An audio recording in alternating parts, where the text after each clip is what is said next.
നമസ്കാരം. UACarLoan.com സ്വാഗതം. ഞങ്ങളുടെ സർവീസ് എന്താണെന്ന് വെച്ച് കഴിഞ്ഞാൽ നിങ്ങൾക്ക് എവിടെ നിന്നെങ്കിലും വണ്ടി വാങ്ങിക്കാം. എവിടെ വണ്ടി വാങ്ങിച്ചാലും വിൽക്കുന്ന ആൾക്ക് അപ്പോൾ നിങ്ങൾ ക്യാഷ് കൊടുക്കുകയും അവരുടെ കയ്യിൽ നിന്ന് വണ്ടി വാങ്ങിച്ചതിന് ശേഷം അത് 0 ഡൗൺ പേയ്മെന്റ് ആക്കി ലോൺ ചെയ്ത് തരുന്നതാണ് ഞങ്ങളുടെ സർവീസ്. അപ്പോൾ ഞാൻ ഇപ്പോൾ വന്നത് സർവീസ് പറയുന്നതിനോടൊപ്പം വേറെ കാര്യം പറയാനാണ്. സ്വാഭാവികമായിട്ടും എല്ലാവർക്കും ഒരു സംശയം ഉണ്ടാകാം, ഞാൻ നമ്പർ പ്ലേറ്റ് ഉള്ള വണ്ടി വാങ്ങിച്ചാലാണോ ലാഭകരം, ആദ്യം ഈ ഡീലറുടെ കയ്യിൽ നിന്ന് നമ്പർ പ്ലേറ്റ് ഇല്ലാത്ത വണ്ടി വാങ്ങിച്ചാലാണോ ലാഭകരം എന്നുള്ളത്. ഏകദേശം രണ്ടും നമ്മളുടെ മൊത്തം കാൽക്കുലേറ്റ് ചെയ്ത് നോക്കുമ്പോൾ നമുക്ക് രണ്ടും ലാഭകരവും നഷ്ടമൊന്നും പറയാനില്ല. രണ്ടും ഏകദേശം ഒരേ ചെലവിൽ തന്നെ വരും.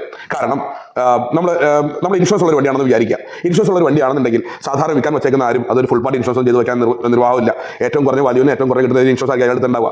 അയാളുടെ ഇൻഷുറൻസ് ചെയ്ത് തന്നെ ആയിക്കോട്ടെ, നമ്മൾ ആ ഇൻഷുറൻസ് നമ്മൾ മാറ്റാൻ വേണ്ടി ചെല്ലുമ്പോൾ അതിന് കുറച്ച് ട്രാൻസ്ഫർ ചാർജസ് കാര്യങ്ങളുണ്ടാവും. പിന്നെ നമ്മൾ എത്ര മാസം അയാൾ ഉപയോഗിച്ചിട്ടുണ്ടോ ആ മാസത്തെ കൂടി നമ്മൾ പൈസ അടയ്ക്കേണ്ടി വരും. പിന്നെ നമുക്ക് അതിനകത്ത് വരുന്ന ചെലവും കാര്യങ്ങളും നമ്മൾ വിൽക്കുന്ന ആളും വാങ്ങുന്ന ആളും ഇൻഷുറൻസ് കമ്പനി പോവുക, അവിടെ പോയിട്ട് അവിടെ പേപ്പർ സൈൻ ചെയ്ത് കൊടുത്ത് വെച്ച് കഴിഞ്ഞതിന് ശേഷം മാത്രമാണ് ഇത് മാറ്റിയെടുക്കാൻ സാധിക്കുള്ളൂ. അല്ലാത്ത പക്ഷം അയാൾക്ക് ഇത് എങ്ങനെയാണ് ക്ലെയിം ചെയ്യാൻ പറ്റുന്നത് വെച്ച് കഴിഞ്ഞാൽ, ഈ വിൽക്കുന്ന ആളുടെ പേരിൽ നിന്ന് വണ്ടി മാറി കഴിഞ്ഞ് കഴിഞ്ഞാൽ അയാൾക്ക് ഈ പേപ്പേഴ്സ് നമ്മൾ നേരെ ഇൻഷുറൻസ് കമ്പനി സബ്മിറ്റ് ചെയ്ത് കഴിഞ്ഞ് കഴിഞ്ഞാൽ മുഴുവൻ പൈസ റീഫണ്ടബിൾ ആയിട്ട് കിട്ടാവുന്നതാണ്. അപ്പോൾ ഈ റീഫണ്ടബിൾ കിട്ടുന്നതുകൊണ്ട് നമ്മൾ അയാളോട് പറയുക, ഇൻഷുറൻസ് ഞങ്ങൾക്ക് വേണ്ട, അതിൻ്റെ പൈസ നിങ്ങൾ ഇൻഷുറൻസ് കമ്പനി തന്നെ വാങ്ങിച്ചോളൂ, എനിക്ക് അതിൻ്റെ പൈസ എത്രയാണെന്ന് വെച്ച് കഴിഞ്ഞാൽ അത് വണ്ടിയിൽ കുറച്ച് തരാൻ ആവശ്യപ്പെടുക.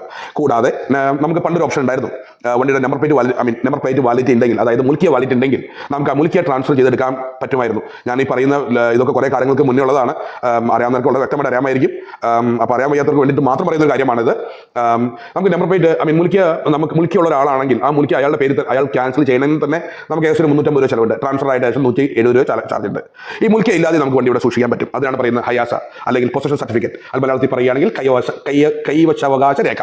അപ്പോൾ ഇതുള്ള ഒരാൾ, ഈ പേപ്പറുള്ള ഒരാൾക്കാണെന്നുണ്ടെങ്കിൽ ഈ പേപ്പർ മാറാനായിട്ട് 120 രൂപ ചിലവ് മാത്രമേ ഉള്ളൂ. ചില കേസ് 170 രൂപ വരാറുണ്ട് ട്രാൻസ്ഫർ പേപ്പേഴ്സും കാര്യങ്ങളൊക്കെ ആണെന്നുണ്ടെങ്കിൽ. അതുകൊണ്ടാണ് നിങ്ങൾ എപ്പോഴും പറയുന്നത് ഡോക്യുമെന്റിനനുസരിച്ച് 50, 10, 20, 100 രൂപയൊക്കെ അങ്ങോട്ടും ഇങ്ങോട്ടൊക്കെ വ്യത്യാസപ്പെട്ടിരിക്കും.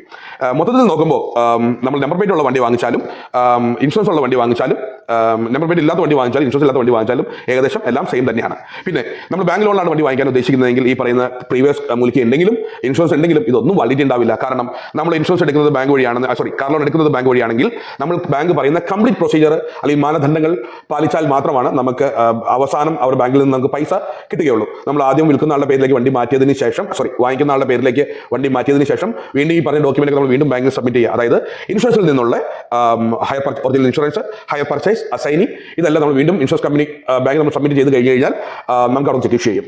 അപ്പോൾ ബാങ്ക് പ്രൊസീജിയർ വഴിയാണ് പോകുന്നതെങ്കിൽ ബാങ്ക് പറയുന്ന കുറച്ച് മാനദണ്ഡങ്ങളുണ്ട്. ആ മാനദണ്ഡങ്ങൾ വളരെ വ്യക്തവും കൃത്യവുമായി നിങ്ങൾ പാലിച്ചു കഴിഞ്ഞാൽ നിങ്ങൾക്ക് കാർ ലോൺ ഈസിയായി കിട്ടുന്നതാണ്. Thank you.